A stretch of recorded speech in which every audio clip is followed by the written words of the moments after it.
Hello hello students, very good morning.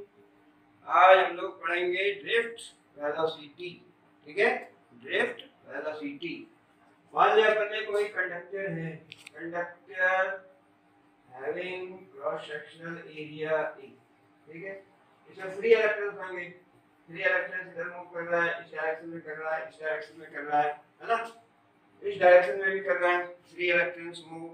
ठीक है, इस डायरेक्शन में भी है, कोई इस डायरेक्शन में है, कोई इस डायरेक्शन में, इस डायरेक्शन। ठीक है, यानी free electrons are moving in random motion, है ना।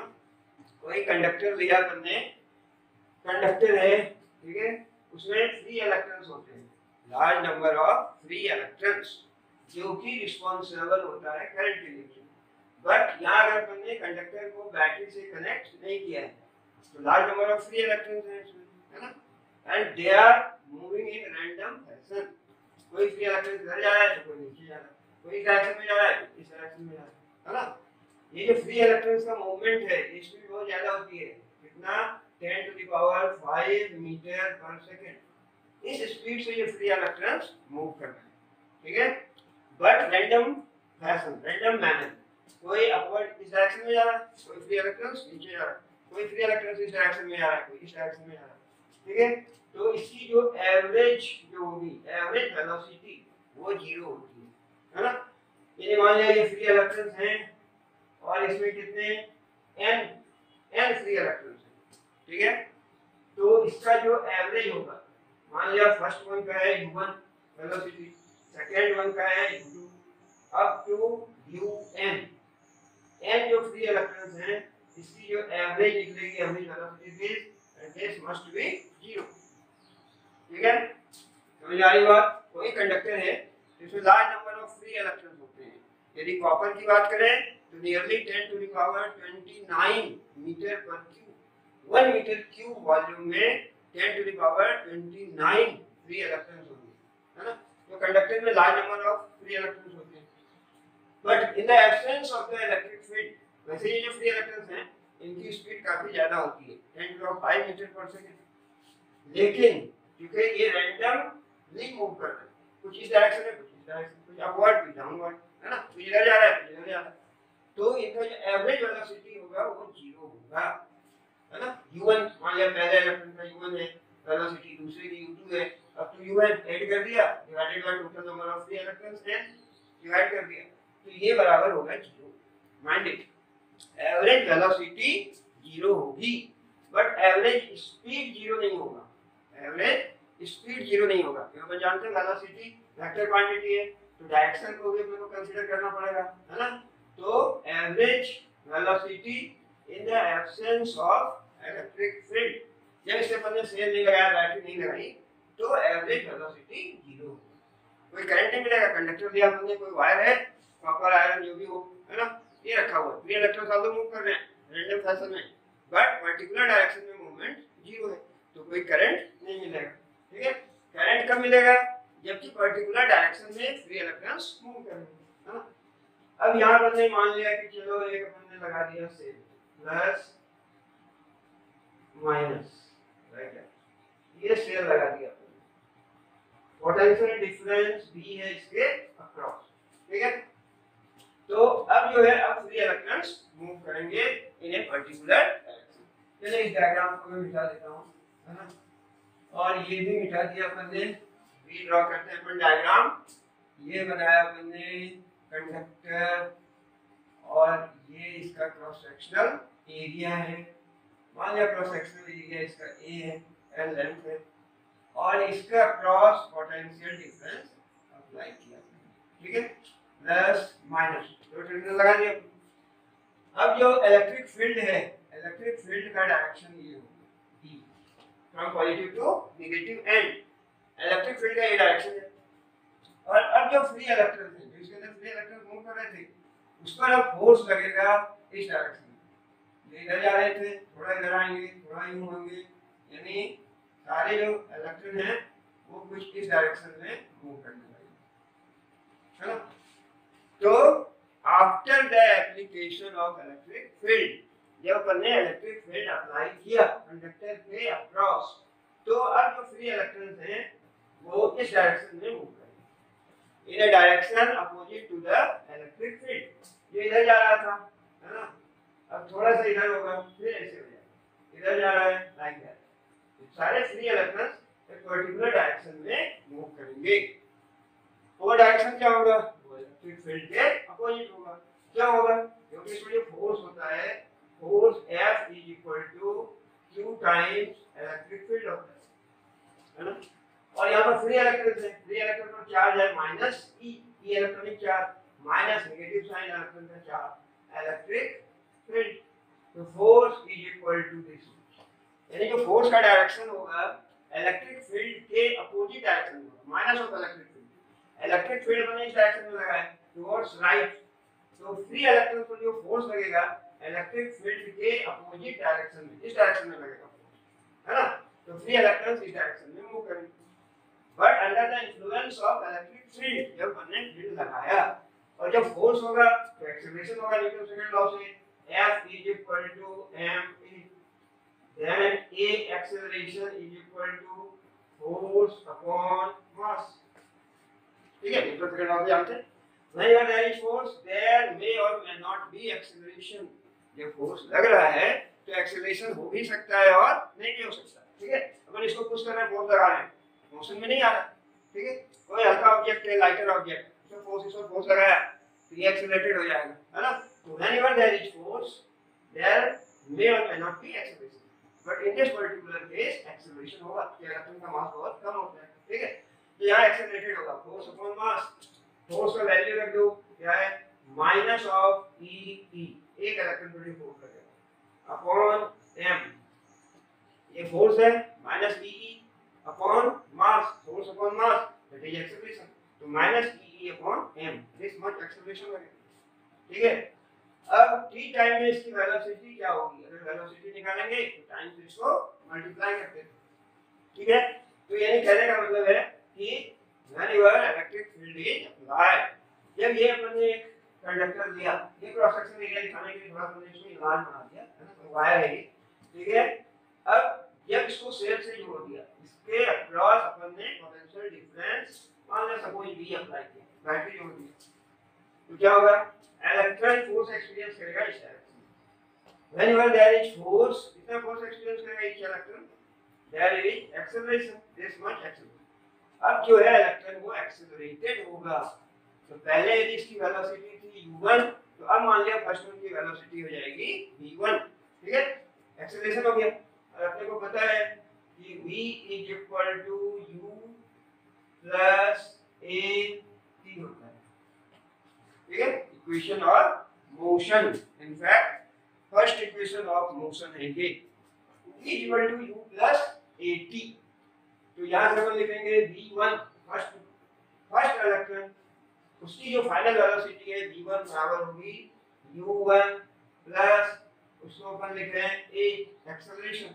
अब एक्सेलरेशन तो सारे में सेम होगा, टाइम मान लो यहाँ tau मान लो, है ना। तो under the influence of electric field, पहले वेलोसिटी क्या थी, पहले थी u1 u2 un in the absence of electric field.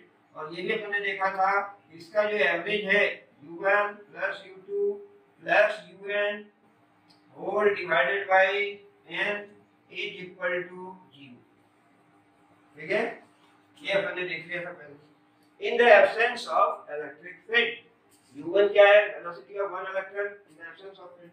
इसी तरह un का जो सम होगा n से डिवाइड कर दिया, तो average velocity in the absence of electric field ये आया 0। लेकिन जब हमने V वोल्ट की बैटरी इसके अक्रॉस लगा दी, ठीक है, क्या लगा दी, V वोल्ट की battery, now whenever electric field is applied, force होगा तो एक्सेलरेशन होगा, एक्सेलरेटेड हो रहा है तो फाइनल वेलोसिटी पहले u थी, फाइनल हो जाएगी v, given by v equal to u plus at, ठीक है, क्लियर है। Now v1 u1 plus a tau 1, क्योंकि चार्ज सब सेम है, इलेक्ट्रिक फील्ड सेम है, सारे एक्सपीरियंस कर रहे हैं, mass of every free electron same, कितना है मास इलेक्ट्रॉन का 9.1 into 10 to the power minus 31 kilogram.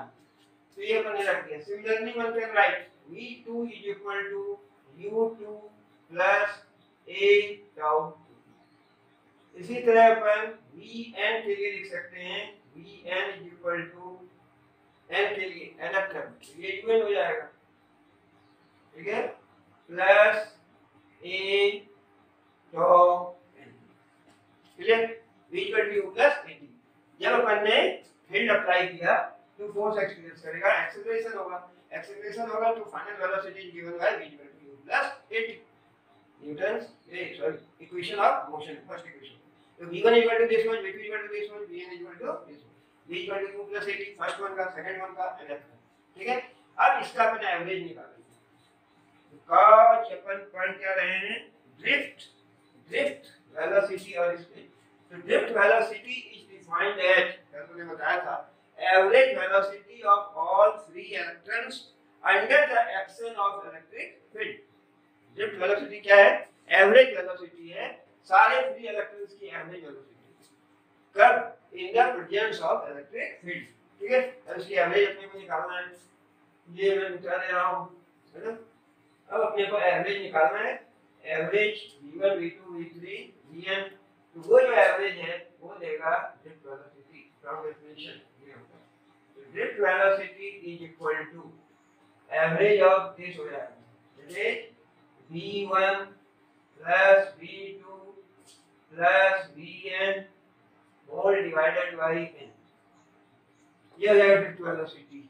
Average velocity क्या होगी, सारी वेलोसिटी को जोड़ दिया v1 v2 up to vn divided by n, ठीक है। अब इसका वैल्यू रख दो, v1 u1 प्लस दिस, तो इसको अपन लिख सकते हैं, क्या लिख सकते हैं, वैल्यू सिंपली पुट कर दो और एवरेज निकलेगा, ठीक है। तो v1 का वैल्यू क्या था, u1 प्लस a tau 1, ठीक है, v1।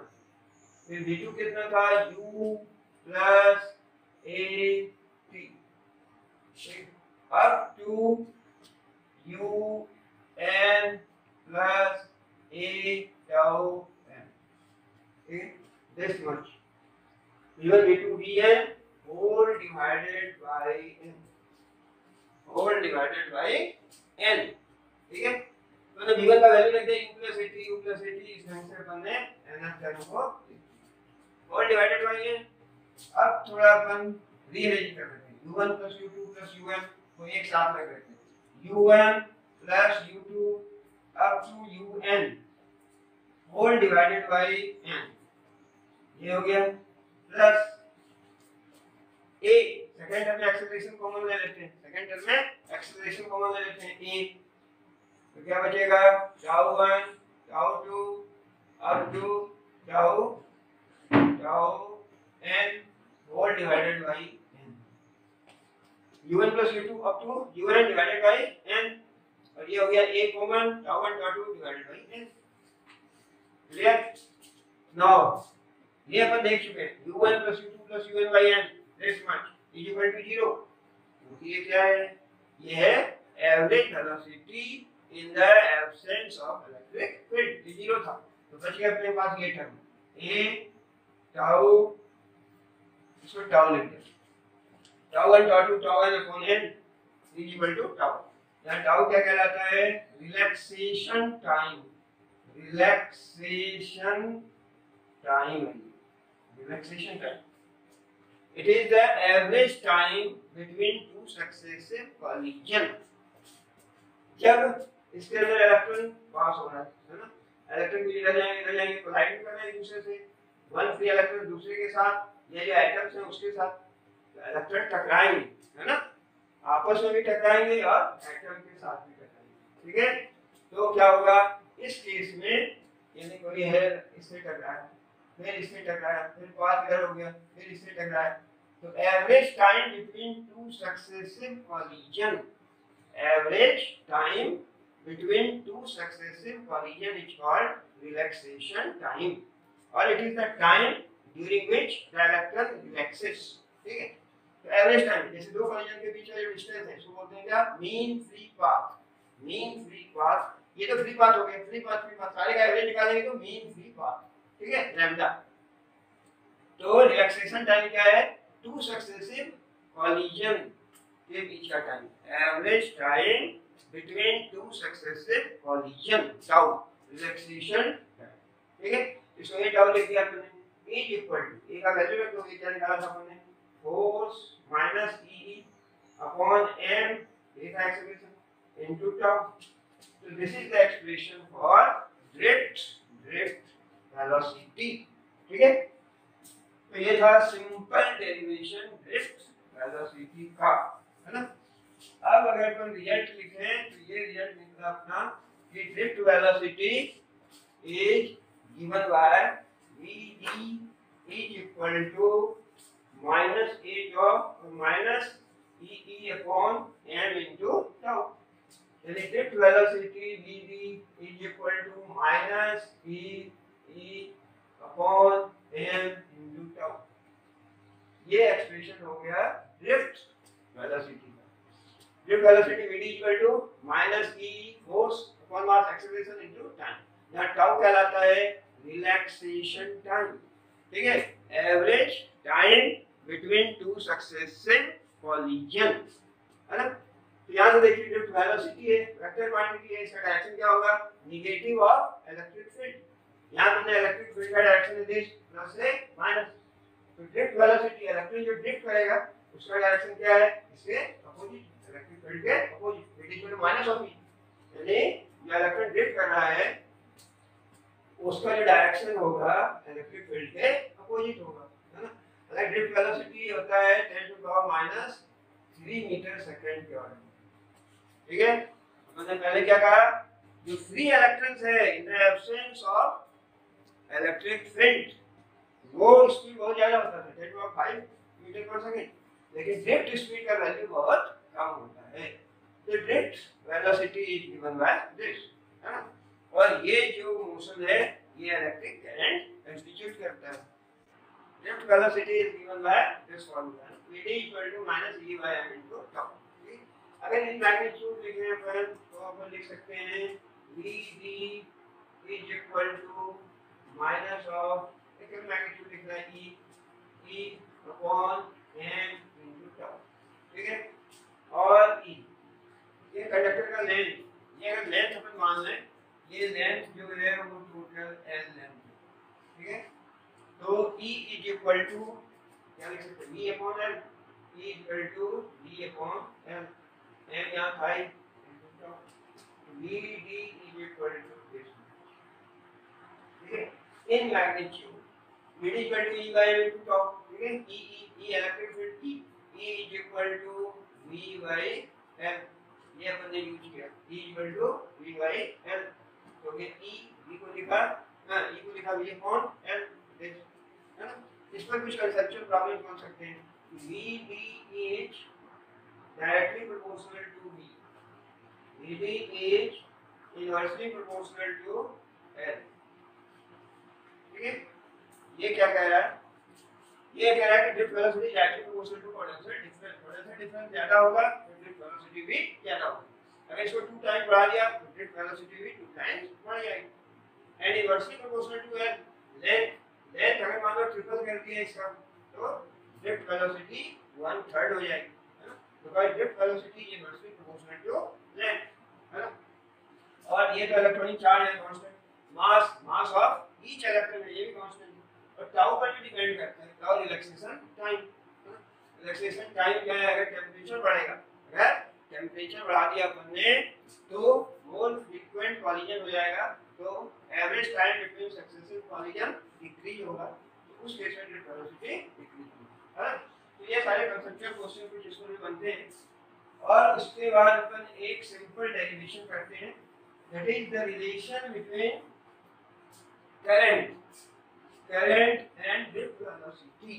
ठीक है, जब V पोटेंशियल डिफरेंस की बैटरी अप्लाई की, कंडक्टर है, free electrons will move in this direction opposite to the direction of electric field, free electrons move करेंगे, फ्री इलेक्ट्रॉन्स की डायरेक्शन में मूव कर रहे हैं तो क्या होगा, इलेक्ट्रिक करंट ट्रांसमिट होगा, है ना, इलेक्ट्रिक करंट देगा तो I अपने को मिलेगा, है ना। तो यहां से अपन एक रिलेशन इसका निकाल सकते हैं। ठीक है, इसके लिए अपन क्या करें, मान लेते हैं यहां एक क्रॉस सेक्शनल एरिया है दिस,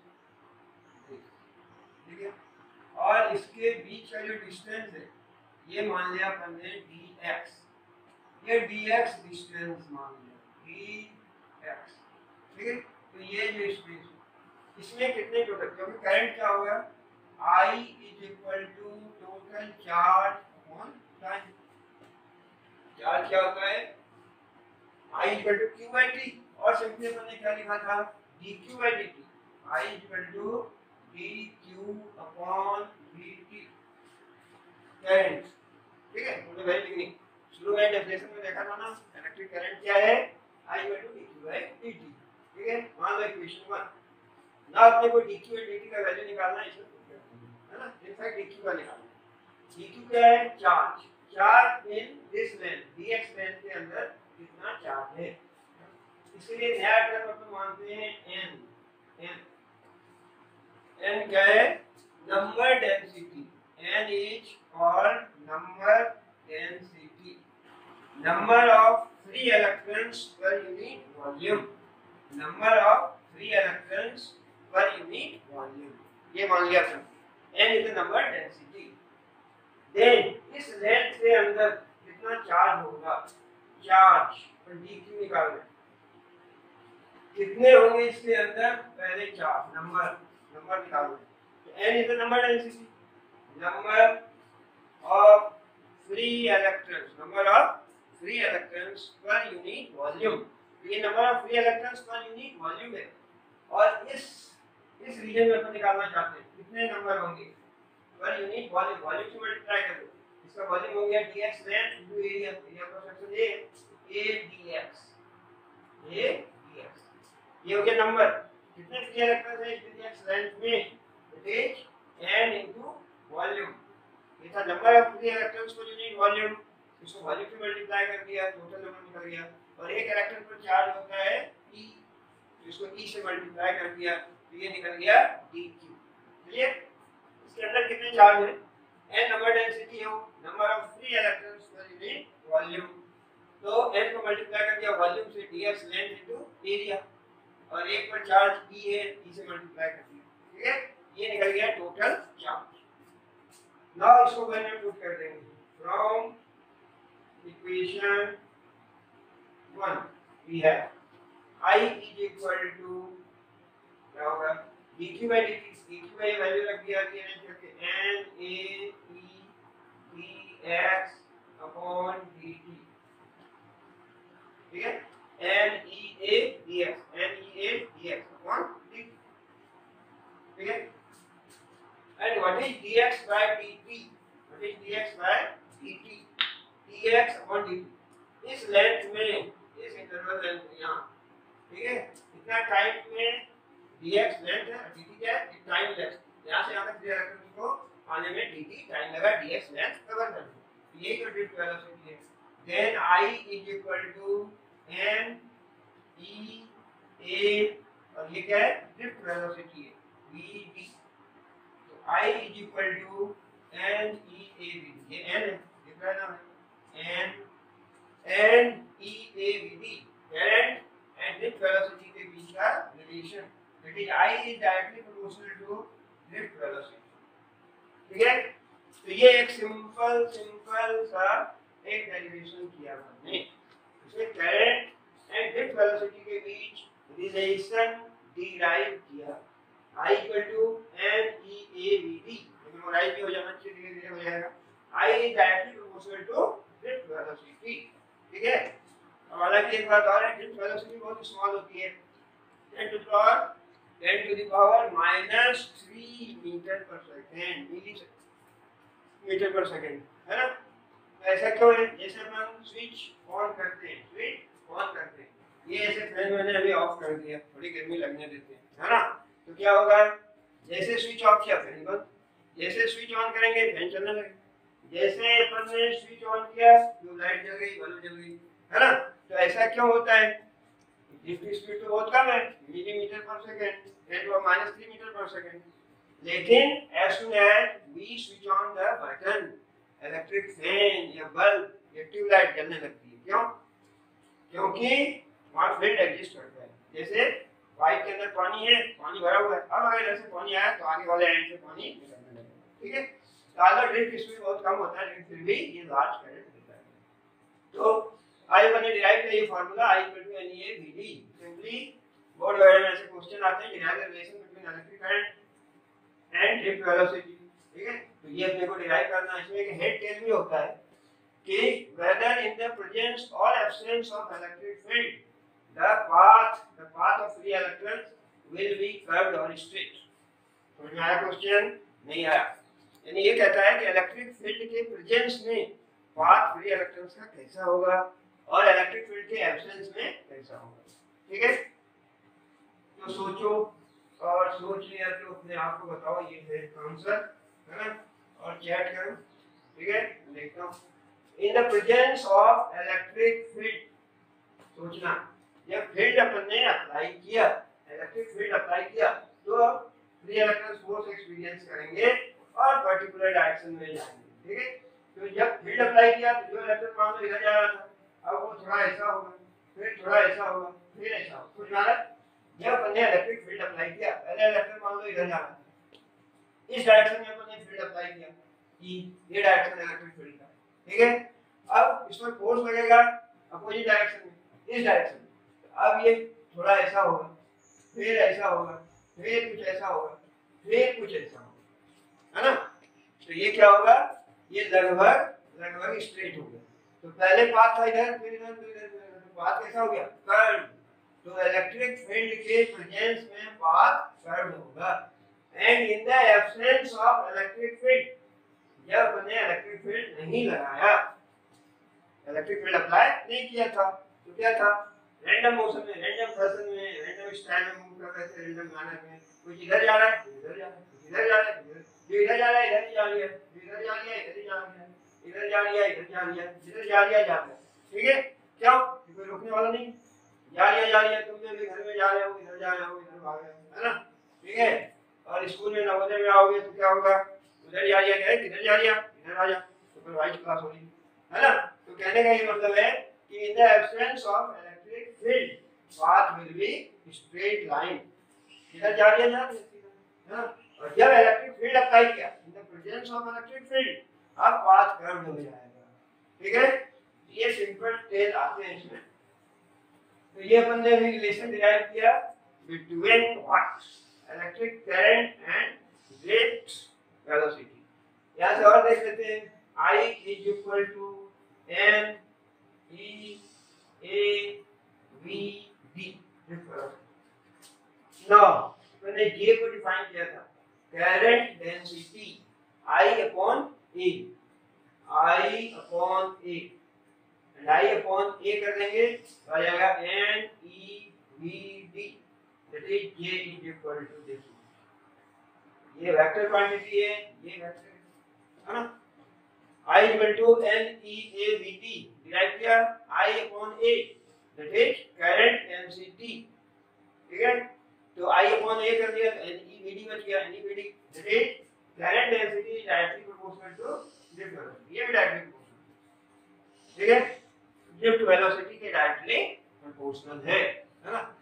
और जब कल अपन पढ़ रहे थे, मिटा दूं, कल अपन पढ़ रहे थे, डिस्कस कर रहे थे, है ना, करंट डेंसिटी डिस्कस कर रहे थे, है ना। कौन था, हमारा शाम चेक कर रहा था, क्या है, ड्रिफ्ट वेलोसिटी, सॉरी नहीं, करंट डेंसिटी, है ना। तो करंट डेंसिटी में सिंपल है कि ये मान लो सरफेस है, करंट का डायरेक्शन इसमें नॉर्मल है, सरफेस के नॉर्मल है मान लो, ठीक है।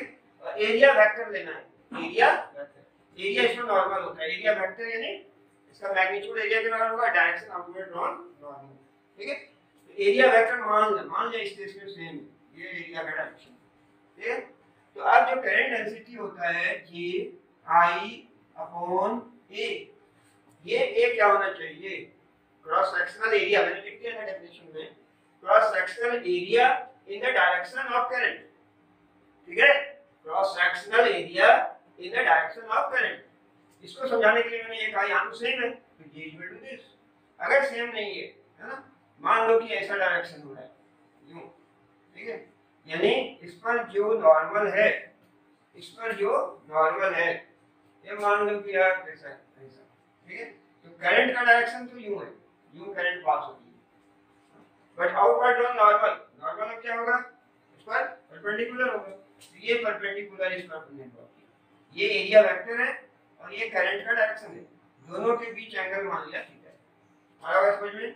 ये सरफेस है, इससे करंट फ्लो हो रहा है इस डायरेक्शन में, क्या बताया हमने, इस डायरेक्शन, ठीक है। और एरिया, एरिया का डायरेक्शन क्या होता है, एरिया वेक्टर, इसको नॉर्मल एरिया, एरिया नॉर्मल भी बोलते हैं। एरिया नॉर्मल तो इसको परपेंडिकुलर है ये। अब अपने को यहाँ ए क्या लेना है, यहाँ ए इधर cross sectional area in the direction of current, current का ये डायरेक्शन है, ये तो ये डायरेक्शन में है, तो इसको ये यहाँ रिजॉल्व करेंगे, तो इसका ये कंपोनेंट हो जाएगा a cos थीटा, यहाँ रखेंगे अपन a cos थीटा।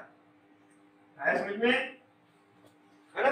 एरिया लेना है, अगर दोनों सेम डायरेक्शन में एरिया लेना किधर है, मैंने कल लिख दिया था डेफिनेशन में, J = I upon area cross sectional area of force in the direction of current. अगर डायरेक्शन ऑफ करंट में एरिया नॉर्मल है तो सिंपली a, क्योंकि cos 0 1, और अगर डायरेक्शन में नहीं है, जैसे सेकंड एग्जांपल मैंने लिखा था, सेकंड एग्जांपल में देखना, ये है सेकंड एग्जांपल, ये दिया था मैंने, उसमें शायद ऐसा सर्कल बनाया था, ठीक है बात। यानी कहने का मतलब कि जिसमें एरिया नॉर्मल एंड करंट के बीच सर्टेन एंगल बन रहा है, ठीक है।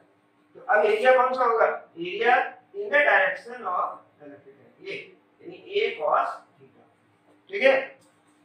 चलिए, तो ये अपन ने डिस्कस किया, तो हो गया करंट डेंसिटी, कल ही डिस्कस कर लिया था।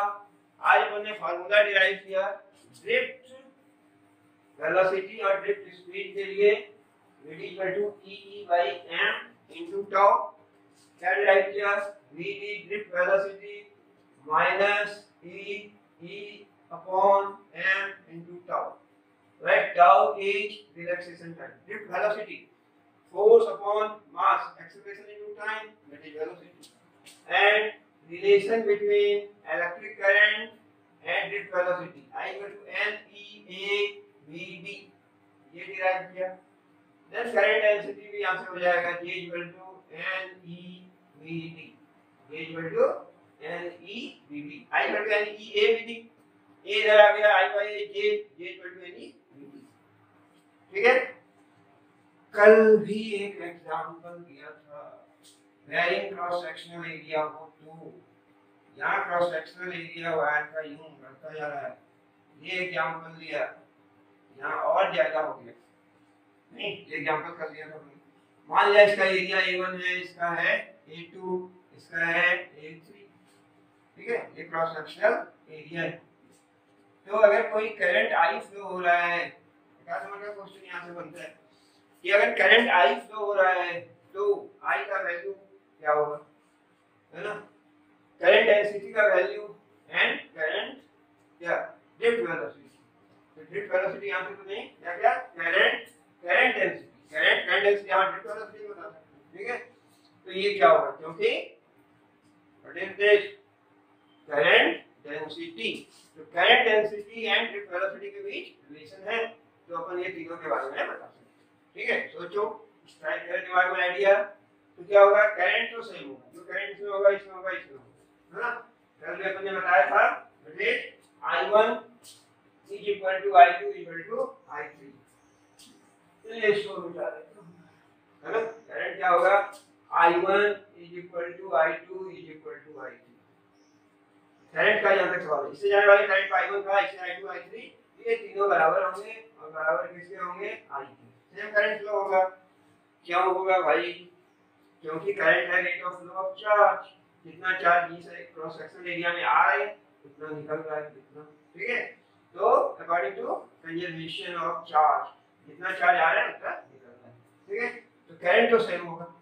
अब करंट डेंसिटी की बात करें तो इसको अगर J1 कहें, J1 will be greater than J2 will be greater than J3, ये विकल्प ने देख लिया था। करंट डेंसिटी यहाँ सबसे ज्यादा होगी क्योंकि करंट सेम है, करंट डेंसिटी J(I/A), एरिया की इनवर्सली प्रोपोर्शनल है, एरिया यहाँ कम है तो सबसे ज्यादा करंट डेंसिटी होगी, यहाँ सबसे ज्यादा है तो सबसे कम होगा, ठीक है। उसके बाद ड्रिफ्ट वेलोसिटी भी आज बोल सकते हैं, because J is directly proportional to drift velocity, ठीक है। तो J यदि ज्यादा है तो ड्रिफ्ट वेलोसिटी भी ज्यादा होगी, that is Vd1 is greater than Vd2 is greater than Vd3, ठीक है, drift velocity, because current density is directly proportional to drift velocity, or drift velocity is directly proportional to current density. current density यहाँ ज्यादा है तो drift velocity भी ज्यादा होगी, ठीक है। तो ये सारी डिस्कशन अपन ने किए।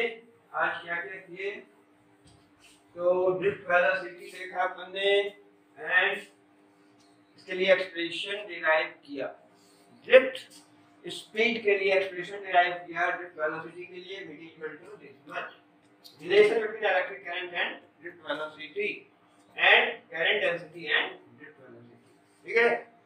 तो today I think it's all about this section, और मजा में।